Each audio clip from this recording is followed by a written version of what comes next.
Той видя, че той е немощен. Той видя, че лежи немощен и не може да отиде да вземе изцелението си.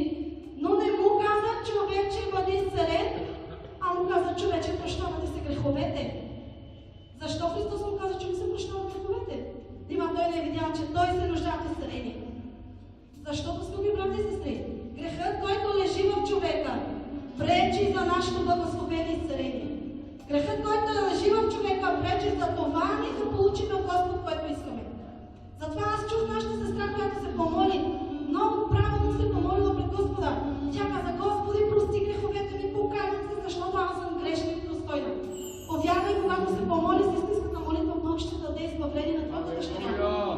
Защото преди всичко, ние трябва да поискаме прощение на греховете ни, за да се премахне преградата, която стои между Господ Христос и между нас.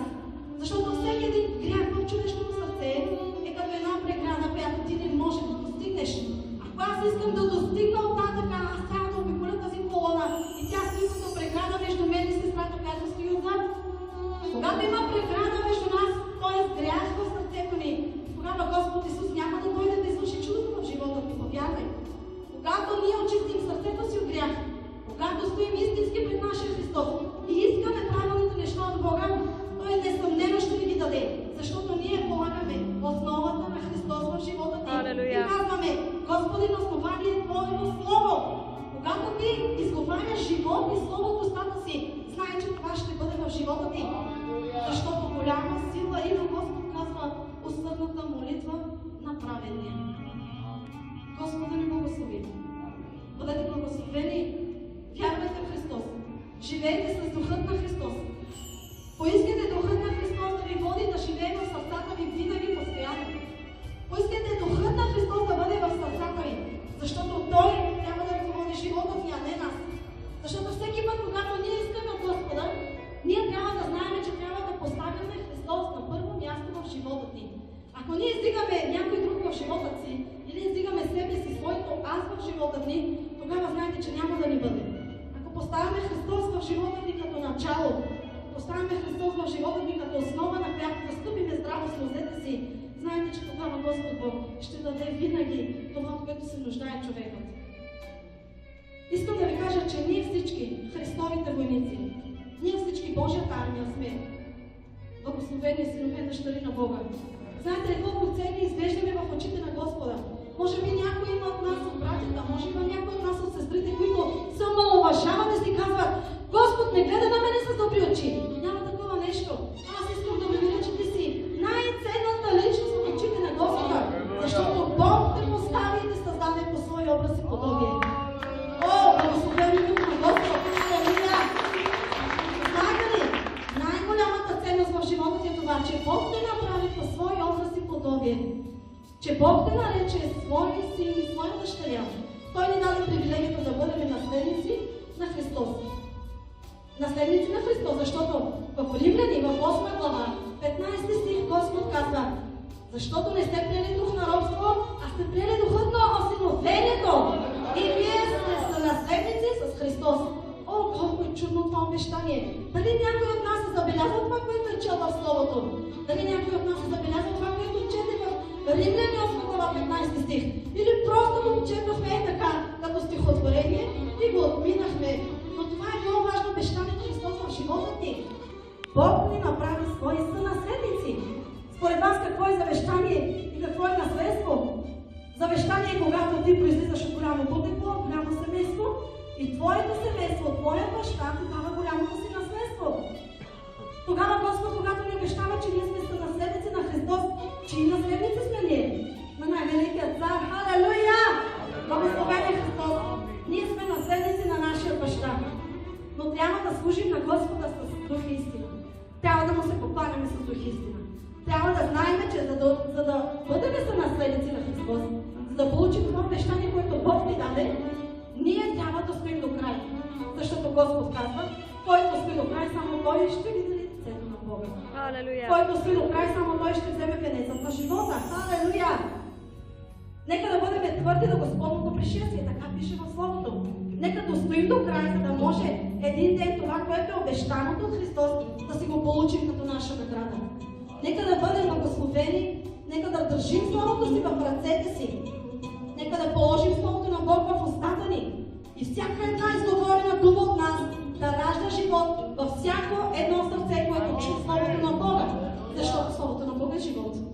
Защото ние знаем, че Исус Христос е живот. Бог казва, аз съм пътят, истината и живота. След като ние изговаряме Словото на Бога, ние изговаряме живот и спасение на всяко едно сърце, което чуе Словото на Бога. Знаете ли, когато ти изговаряш Слово на Бога, когато ти сееш семето на Господа, когато ти изговаряш Слово на Бога, когато ти не знаеш това семе къде ще попадне, но ти си длъжна да благовестваш за Христос. Защото когато ти благовестваш, тогава е Божията грижа, твоето благовестие на каква почва ще попадне. Ако попадне на добра почва, семето, което е живот, ще роди живот. Алелуя, бъдете благословени. Господ Бог да ни благослови. Аз няма да отнемам много от времето ви. Знам, че всички сме тук заради Христос. Знам, че сме тук, за да рушим делата на Сатана. Бог казва, благословена земята, където стъпват нозете ви. Когато ти стъпваш на някоя земя, знае, че тя е благословена, защото нозете са ти благословени. Защото ти служиш на Господ със своите нозе. Защото служиш на Господ със своите ръце. Защото служиш на Господ със твоята уста, с твоите очи. И казва Господ, всичко ще диша. Хвали Господа. Благословен е Христос. Алелуя. Благословено е името му. Алелуя. Радваме се.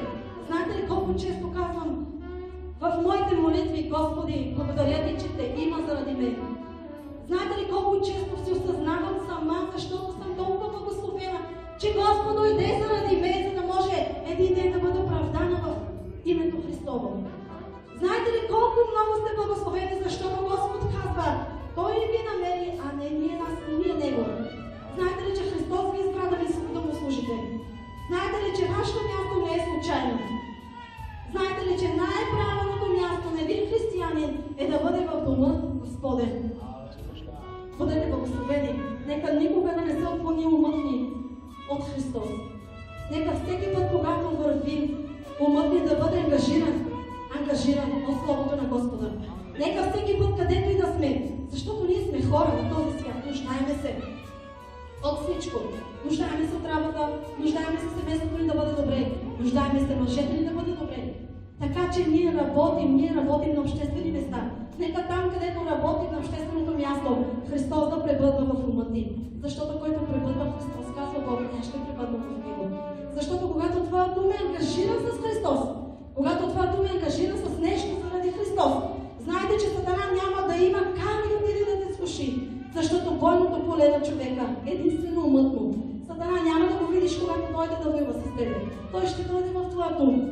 Когато той дойде в умът и почва да ти говори, да те изкушава, да те съблазнява в този свят, ако ти се бориш, ако умът е ангажиран само с Христос, тогава той ще побегне от теб и няма да има място, къде да влезе в живота ти и да разруши живота ти. Но ти ще разрушаваш неговите дела само чрез Словото на Христос.